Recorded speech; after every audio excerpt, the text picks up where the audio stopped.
ഇന്ന് നമ്മൾ ഇംഗ്ലീഷിൻ്റെ ഫസ്റ്റ് ചാപ്റ്ററുമായിട്ടാണ് വന്നിട്ടുള്ളത്. നമുക്കൊരുപാട് കഥകളും കവിതകളും ഈ ഒരു ഇംഗ്ലീഷിൻ്റെ ടെക്സ്റ്റ് ബുക്കിലുണ്ട്. So our first chapter name is my first steps. എൻ്റെ ആദ്യ കാൽപ്പാടുകൾ അല്ലെങ്കിൽ പടികൾ എന്നാണ് ഉദ്ദേശിക്കുന്നത്. So this is an autobiography. What is an autobiography? An autobiography is an account of person's life that written by that person. So ഒരു autobiography എന്ന് പറയുന്നത് ഒരു ആത്മകഥ, ഞാൻ എന്നെക്കുറിച്ച് എൻ്റെ ജീവചരിത്രം എഴുതുന്നതിനെയാണ് ഓട്ടോബയോഗ്രഫി എന്ന് പറയാം. നമുക്കറിയാം, ബയോഗ്രഫി നമ്മൾ കേട്ടിട്ടുണ്ട് അല്ലേ? ഒരാൾ വേറൊരാളുടെ ഡീറ്റെയിൽസ് എഴുതുന്നതിനെ നമ്മൾ ബയോഗ്രഫി എന്ന് പറയും. എന്നാൽ ഒരാൾ അയാളുടെ സ്വന്തം കഥ എഴുതുന്നതിനെ അല്ലെങ്കിൽ അയാളുടെ സ്വന്തം ജീവചരിത്രം എഴുതുന്നതിനെ ഓട്ടോബയോഗ്രഫി എന്നും പറയും. നമുക്കറിയാം APJ അബ്ദുൽ കലാമിൻ്റെ വിങ്സ് ഓഫ് ഫയർ അതൊക്കെ അദ്ദേഹത്തിൻ്റെ ഓട്ടോബയോഗ്രഫിയാണ്. So our first chapter is my first steps, written by Sunil Gavaskar. We know that who was Sunil Gavaskar. So നമുക്കറിയാം സുനിൽ ഗവാസ്കർ ആരായിരുന്നു എന്ന്. ഞാൻ അദ്ദേഹത്തിൻ്റെ ചെറിയൊരു ഇൻട്രൊഡക്ഷൻ പറയാം. Sunil Gavaskar, in full Sunil Manohar Gavaskar. അദ്ദേഹത്തിൻ്റെ മുഴുവനായിട്ടുള്ള പേര് എന്ന് പറയുന്നത് സുനിൽ മനോഹർ ഗവാസ്കർ എന്നാണ്. By names the little master.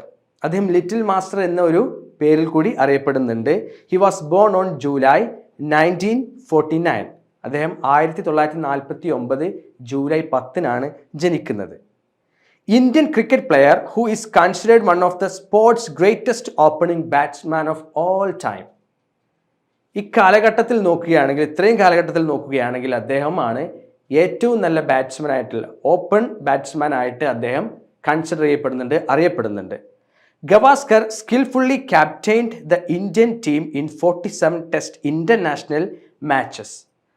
International test മാച്ചസിൽ അദ്ദേഹം 47 തവണ അദ്ദേഹം ക്യാപ്റ്റൻസി വഹിച്ചിട്ടുണ്ട്. ആ ടീമിനെ നയിച്ചു കൊണ്ടുപോയിട്ടുണ്ട്.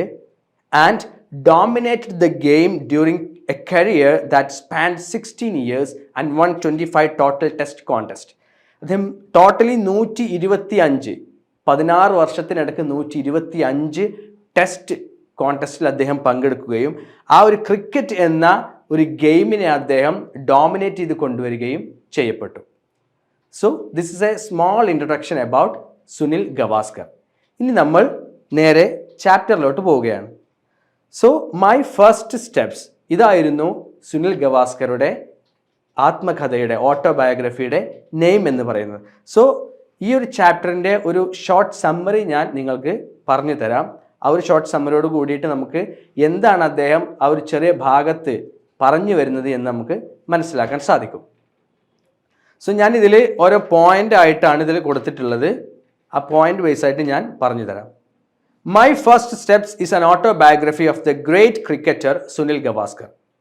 ഗ്രേറ്റ് ക്രിക്കറ്റർ ആയിരുന്ന സുനിൽ ഗവാസ്കറിൻ്റെ ഓട്ടോബയോഗ്രഫിയാണ് മൈ ഫസ്റ്റ് സ്റ്റെപ്സ് എന്നുള്ള ഈ ഒരു ഭാഗം.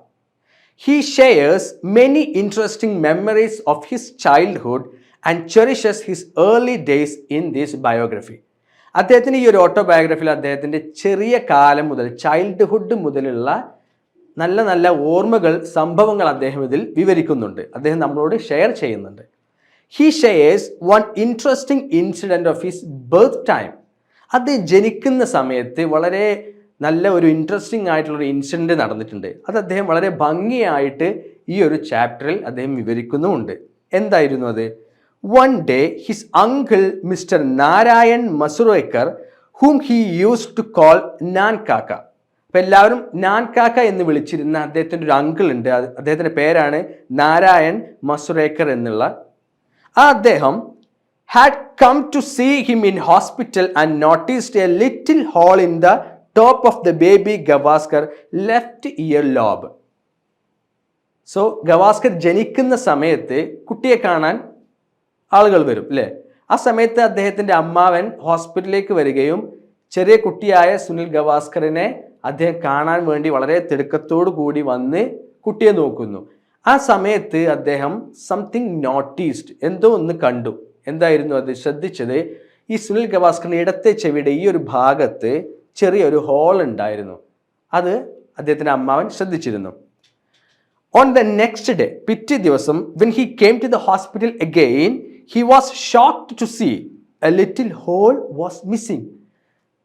പിറ്റേ ദിവസം ഈ അമ്മാവൻ ഹോസ്പിറ്റലിലേക്ക് വരികയും കുട്ടിയെ കാണാൻ വേണ്ടി വരികയും ആ സമയത്ത് കുട്ടിയെ നോക്കുന്ന സമയത്ത് ഹി വാസ് ഷോക്ക്ഡ്.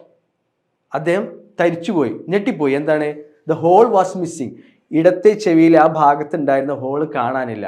അതായിരുന്നു അദ്ദേഹം ഞെട്ടിപ്പോയത്. Everyone rushed to search for the baby and finally the baby was found sleeping peacefully near the fisher woman. അപ്പോൾ എല്ലാവരും ഹോസ്പിറ്റലിൽ ഒരുവിധം എല്ലാവരും റഷായിട്ട് വളരെ റഷായിട്ട് തെരഞ്ഞു, കുട്ടിയെ തെരഞ്ഞു. അമ്മാവനും വളരെ ആകാംക്ഷയോട് കൂടി തെരഞ്ഞു എവിടെയാണ് ആ കുട്ടി പോയിട്ടുള്ളത്, അല്ലെങ്കിൽ ആ കുട്ടി മിസ്സായത് എങ്ങനെയെന്ന് അറിയാൻ വേണ്ടിയിട്ട് ഒരുപാട് തെരഞ്ഞു ഹോസ്പിറ്റലിൻ്റെ ഉള്ളിൽ. Finally the baby was found. അവസാന കുട്ടിയെ കണ്ടെത്തി. എവിടെയായിരുന്നു? He was sleeping peacefully near the fisher woman. ഒരു മീൻകാരി സ്ത്രീ അവിടെ കിടക്കുന്നുണ്ടായിരുന്നു. ആ മീൻകാരി സ്ത്രീയുടെ അടുത്ത് വളരെ സമാധാനത്തോടു കൂടി ആ കുട്ടി ഉറങ്ങുന്നുണ്ടായിരുന്നു. So what was happened? എന്താണ് സംഭവിച്ചത്? His way, Gavasker was saved being exchanged with some other child due to his birthmark noticed by his uncle. അപ്പോൾ സുനിൽ ഗവാസ്കറിൻ്റെ അമ്മാവൻ ആ ചെറിയ ഒരു ഹോള് ചെവിയിൽ കണ്ടിട്ടില്ലായിരുന്നുവെങ്കിൽ ഈ കുട്ടി മിസ്സാവ് പോയുമായിരുന്നു. ആ കുട്ടി എക്സ്ചേഞ്ച് ആയതാണ് അവിടെ. എങ്ങനെയാണ് എക്സ്ചേഞ്ച് ആയത്? ഈ ഹോസ്പിറ്റലിലെ നേഴ്സുമാർ കുട്ടികളെ കുളിപ്പിക്കുന്ന സമയത്ത് ഈ കുട്ടികൾ തമ്മിൽ എക്സ്ചേഞ്ച് ആയതാണ്. അപ്പോൾ ഇവിടെ കിടക്കേണ്ട സുനിൽ ഗവാസ്കർ കുളി കഴിഞ്ഞപ്പോഴേക്കും നഴ്സുമാർ മാറിയിട്ട് ആ ഫിഷർ വുമൻ്റെ ബെഡിലേക്ക് എടുത്ത് കിടത്തി. അങ്ങനെയാണ് ഈ സുനിൽ ഗവാസ്കർ ആ ബെഡിൽ എത്തിയത്. He imagines that if his uncle did not save him that day, so he would be probably a fisherman instead of a cricketer. So ഈ സുനിൽ ഗവാസ്കർ കുറച്ച് വലുതായപ്പോൾ അദ്ദേഹം ഇങ്ങനെ ആലോചിക്കുമെന്ന് ഇമാജിൻ ചെയ്യുമായിരുന്നു, അന്ന് എങ്ങാനും എൻ്റെ അങ്കിൾ എന്നെ രക്ഷിച്ചില്ലായിരുന്നുവെങ്കിൽ, അല്ലെങ്കിൽ ഹോൾ അവിടെ കണ്ടിട്ടില്ലായിരുന്നുവെങ്കിൽ ഞാനിപ്പോൾ ഒരു ക്രിക്കറ്റർ ആവുന്നതിന് പകരം ഒരു ഫിഷർമാൻ, ഒരു മീൻപിടുത്തക്കാരനായി മാറുമായിരുന്നു എന്ന് അദ്ദേഹം ഇമാജിൻ ചെയ്യുമായിരുന്നു. Further, he says that he was very fond of playing cricket since childhood and cricket was his passion. നമുക്ക് എല്ലാവർക്കും ഒരു പാഷൻ ഉണ്ടാവില്ലേ? ഓരോരുത്തർക്കും ഓരോ പാഷൻ ഉണ്ടാവും. ചിലർ ഡാൻസർ ആയിരിക്കും, ചില ആളുകൾ സിംഗിങ്ങിലായിരിക്കും താല്പര്യം ഉണ്ടാവും, ഓരോരുത്തർക്കും ഓരോ പാഷൻ ആയിരിക്കും. എന്നാൽ സുനിൽ ഗവാസ്കറിന് ചെറുപ്പം മുതലേ when he was in childhood, ചെറുപ്പത്തിൽ തന്നെ അദ്ദേഹത്തിൻ്റെ പാഷൻ എന്ന് പറയുന്നത് ക്രിക്കറ്റ് ആയിരുന്നു. വളരെയധികം ഇഷ്ടപ്പെട്ടിരുന്നു ആ ഒരു ഗെയിമിനോട്. He expresses that he used to play cricket in childhood with his mother in a small gallery of his house and developed a keen interest for cricket since then. അപ്പം അദ്ദേഹത്തിൻ്റെ അദ്ദേഹം ചെറിയൊരു ഗാലറി, വീട്ടിലൊരു ചെറിയ ഹാൾ ഉണ്ടായിരുന്നു. അവിടെ അദ്ദേഹത്തിൻ്റെ അമ്മയുമായിട്ട് cricket കളിക്കുമായിരുന്നു. ചെറുപ്പം മുതലേ ആ ഒരു ക്രിക്കറ്റ് എന്ന ഗെയിമിനോടുള്ള ആ ഒരു താല്പര്യം നമുക്കതിൽ നിന്ന് മനസ്സിലാക്കാവുന്നതാണ്. Then he shares with readers that his father was also a good club cricketer in his days. അപ്പോൾ അതാണ് റീസൺ. അദ്ദേഹം വായനക്കാരായ ആളുകളോട് ഷെയർ ചെയ്യുമായിരുന്നു that his father was also a good club cricketer. So അദ്ദേഹത്തിൻ്റെ ബ്ലഡിൽ ഉണ്ടായിരുന്നു ആ ക്രിക്കറ്റ് എന്നുള്ളത്. കാരണം അദ്ദേഹത്തിൻ്റെ ഫാദറും a well good club cricketer, നല്ലൊരു ക്രിക്കറ്റർ ആയിരുന്നു അദ്ദേഹത്തിൻ്റെ കാലത്ത്. And was in his blood and his naturally developed in inclination towards playing cricket. അപ്പം അദ്ദേഹത്തിൻ്റെ ബ്ലഡിൽ അലിഞ്ഞു ചേർന്നായിരുന്നു ആ ക്രിക്കറ്റ് എന്നുള്ളത്. അങ്ങനെ അദ്ദേഹം ഭാവിയിൽ ആ ഒരു ക്രിക്കറ്റ് എന്ന ഗെയിമിലേക്ക് അദ്ദേഹം പ്രവേശിക്കുകയായിരുന്നു.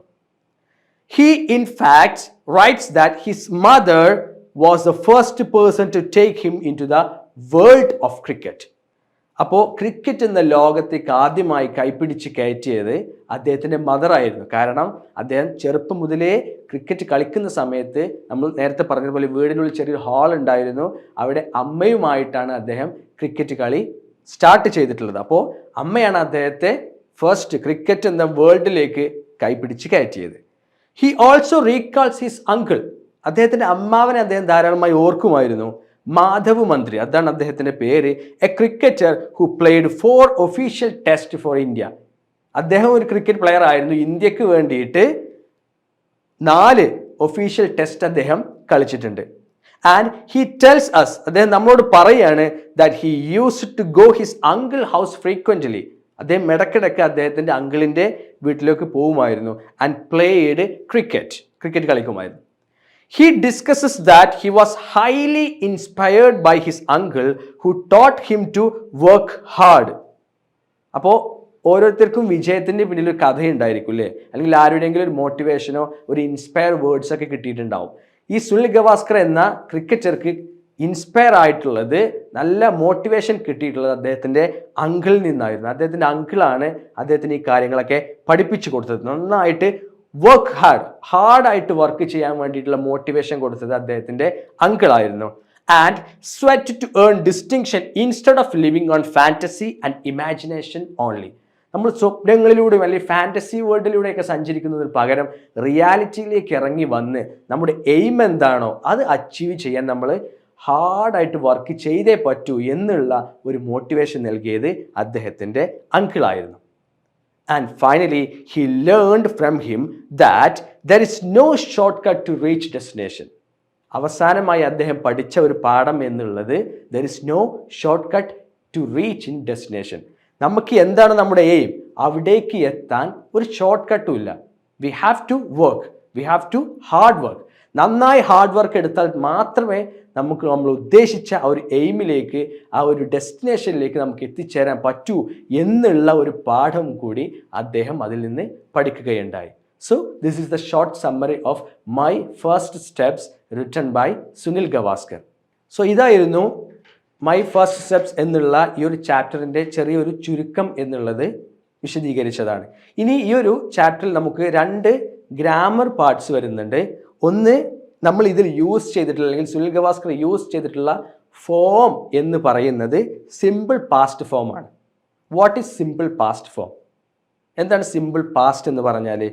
അതിൻ്റെ ഫോം എന്ന് പറയുന്നത് ഒരു സബ്ജക്റ്റ് ഉണ്ടായിരിക്കും plus second form of the വെർബിൻ്റെ രണ്ടാമത്തെ ഫോം ആണ് നമ്മൾ സിമ്പിൾ പാസ്റ്റ് ടെൻസിന് വേണ്ടി നമ്മൾ ഉപയോഗിക്കാറുള്ളത്. So the definition of the simple past is the form of the verb is used to describe an action, an event or condition. നമ്മൾ ഒരു action അല്ലെങ്കിൽ ഒരു ഇവൻറ്റ്, ഒരു കണ്ടീഷൻ ഡിസ്ക്രൈബ് ചെയ്യാൻ വേണ്ടിയിട്ട് നമ്മൾ വെർബ് യൂസ് ചെയ്യുമ്പോൾ that occurred in the past, മുന്നേ കഴിഞ്ഞു പോയിട്ടുള്ള ഒരു കാര്യത്തെക്കുറിച്ച് പറയാനാണ് നമ്മൾ സിമ്പിൾ പാസ്റ്റ് ഉപയോഗിക്കാറുള്ളത്. കഴിഞ്ഞ കാര്യങ്ങൾ പറയാം, കുറച്ച് മുന്നേ നടന്ന കാര്യങ്ങൾ പറയാനാണ് നമ്മൾ സിമ്പിൾ പാസ്റ്റ് ഉപയോഗിക്കുന്നത്. അതായത് നമ്മൾ ഉപയോഗിക്കുമ്പോൾ വാക്കിൻ്റെ കൂടെ ED എന്നുള്ള ലെറ്റേഴ്സ് കൂടി നമ്മൾ ആഡ് ചെയ്യും. ഫോർ എക്സാമ്പിൾ വർക്ക് എന്നുള്ള വേർഡ് ബിക്കെയിം വർക്ക്ഡ് എന്നായി മാറും. നമ്മൾ അവസാനം ED എന്നുള്ള ലെറ്റേഴ്സ് ചേർത്തു. Then next is create became created. Then want became wanted. So നമ്മൾ അവസാനം ED എന്നുള്ള ലെറ്റേഴ്സ് ചേർക്കുന്നത് നമ്മൾ തൊട്ട് മുന്നേ അല്ലെങ്കിൽ കഴിഞ്ഞ കാര്യങ്ങൾ പറയാനാണ് സിമ്പിൾ പാസ്റ്റ് നമ്മൾ ഉപയോഗിക്കാറുള്ളത്. അതുപോലെ തന്നെ വേറൊരു പാർട്ടാണ് ഇതിൽ നിന്ന് ഇൻറ്ററോഗേറ്റീവ് സെൻറ്റൻസസ് എന്നുള്ളത്. നമ്മൾ സാധാരണയായി ഇൻറ്ററോഗേറ്റീവ് സെൻറ്റൻസ് ഉപയോഗിക്കാറുള്ളത് it's A type of sentence. അതൊരു സെൻറ്റൻസ് ആണ്, പക്ഷേ നമ്മളൊരു ചോദ്യം ചോദിക്കാൻ, ടു ആസ്ക് എ ക്വസ്റ്റ്യൻ, നമ്മൾ ചോദ്യം ചോദിക്കാനാണ് ആ ഒരു ഇൻറ്ററോഗേറ്റീവ് സെൻറ്റൻസ് നമ്മൾ സാധാരണയായി ഉപയോഗിക്കാറുള്ളത്. For example, are you ready to go? നിങ്ങൾ പോകാൻ തയ്യാറാണോ എന്നുള്ള ആ ഒരു ചോദ്യം, അതൊരു സെൻറ്റൻസ് ആണ്, പക്ഷേ ലാസ്റ്റ് അവസാനം നമ്മളൊരു ക്വസ്റ്റ്യൻ മാർക്ക് കൂടി കൊടുക്കും. So interrogative sentences is formed by changing the position of did and place it before the subject. നമുക്ക് ഓരോ സെൻറ്റൻസ് ഒരു സബ്ജക്റ്റ് ഉണ്ടായിരിക്കും അല്ലേ, ആ സബ്ജക്റ്റിൻ്റെ തൊട്ട് മുന്നേ ഡിഡ് എന്നുള്ള ഒരു വേർഡ് നമ്മൾ യൂസ് ചെയ്യും. Okay, for example, did he see the movie? അവൻ ആ ഫിലിം കണ്ടോ എന്ന് നമ്മൾ ചോദ്യം ചോദിക്കുകയാണ്. സോ അവിടെ did he see the movie, he എന്നുള്ള സബ്ജക്റ്റിന് തൊട്ടു മുന്നെയാണ് ഡിഡ് നമ്മൾ ഉപയോഗിച്ചത്. Then did Ravi tell a lie? Ravi അത് നുണയാണോ പറഞ്ഞത്? അപ്പോൾ നമ്മൾ രവി എന്നുള്ള സബ്ജക്റ്റിന് തൊട്ട് മുമ്പെയാണ് ഡിഡ് എന്ന പദം നമ്മൾ ഉപയോഗിച്ചത്. The last example, did he see that video? അവൻ ആ വീഡിയോ കണ്ടോ? അപ്പോൾ ഡിഡ് ഹി എന്നുള്ള സബ്ജക്റ്റിന് തൊട്ട് മുമ്പെയാണ് നമ്മൾ ആ ഡിഡ് എന്നുള്ള പദം യൂസ് ചെയ്തത്. So these are the things we are included or we have to learn in this chapter. ഇത്തരം കാര്യങ്ങളാണ് നമ്മൾ ഈ ചാപ്റ്ററിൽ പഠിച്ചത്. Thank you so much.